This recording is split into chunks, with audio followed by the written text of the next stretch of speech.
Channel 2 consumer investigation reveals Georgia's link to the global market for shark fins. The fins are so controversial, a bill in Congress would ban selling them. Channel 2's consumer investigator Jim Strickland is live. And Jim, there's a reason you're reporting this story live from Hartsfield-Jackson Airport. Yeah, that's right. We've obtained these federal records that show that this is now the main gateway to export shark fins from the United States. They go to Hong Kong, where the high-dollar fins are considered a cultural delicacy. Well, now, as you mentioned, there's a fight as to whether anyone ought to be in the United States in the shark fin business. A warning now, evidence fueling the controversy is graphic. The videos pepper YouTube. Foreign fishing fleets cutting the fins off live sharks, then tossing the fish back to slowly die. It's called finning. You shouldn't do it, and that's all there is to it. Not to mention that it's cruel. Georgian Charlie Phillips advises the government on seafood policy. He's also a licensed shark fisherman. Is there a problem with sharks being made to suffer by illegal finning? In the United States, no. Finning live sharks has been outlawed in the U.S. since 2000. Fins here must be harvested on land after the fish is caught and killed at sea. Violators risk fines and banishment from the industry. I don't let anybody do anything illegal on my boat. Fisherman Dave Campo was hosting federal researchers when he caught 63 sharks. 90% of the fish gets used.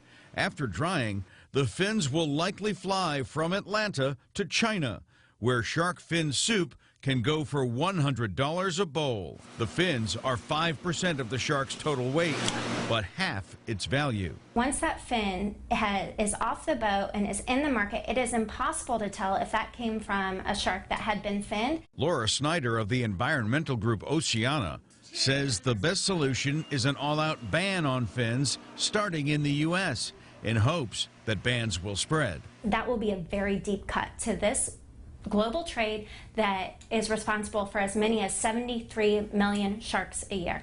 State laws banning fins in California and Texas helped make Georgia the nation's chief fin export site.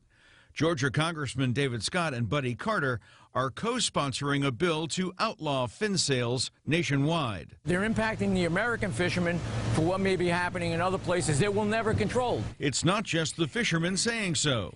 So does the director of the nation's official Shark Research Lab. They'll have to throw the fins into dumpsters, which is wasteful, and it doesn't make any sense for the fisheries. Dr. Bob Huter of Mote Marine Laboratory in Sarasota says a ban will wipe out responsible shark fishing here, while countries that still allow live finning will fill the void. By doing this, we're essentially punishing the wrong people. There's also an argument about whether the hunger for fins actually threatens shark numbers. 25% of sharks and their relatives are threatened with extinction. These are pictures of federal scientists. They survey shark populations off the U.S. Atlantic coast every 2 to 3 years. Figures obtained by Channel 2 show between 2009 and the last survey done in 2015, shark abundance was up 92%. Shark populations are exploding. Campo says catch limits and other regulations fishermen must follow have helped sharks rebound and even thrive here. Snyder argues choking off the fin supply will save sharks across the globe. The United States could truly step up and lead, and we could get other countries to get out of this global shark fin trade. Now, Atlanta-based UPS announced 2 years ago it would no longer carry shark fins.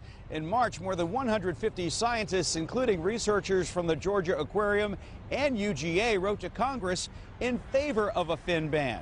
Georgia DNR has not weighed in, but fishing regulators in Florida and Louisiana have come out on the record against a shark fin ban nationwide. Reporting live at Hartsfield-Jackson Cargo, Jim Strickland, Channel 2 Action News.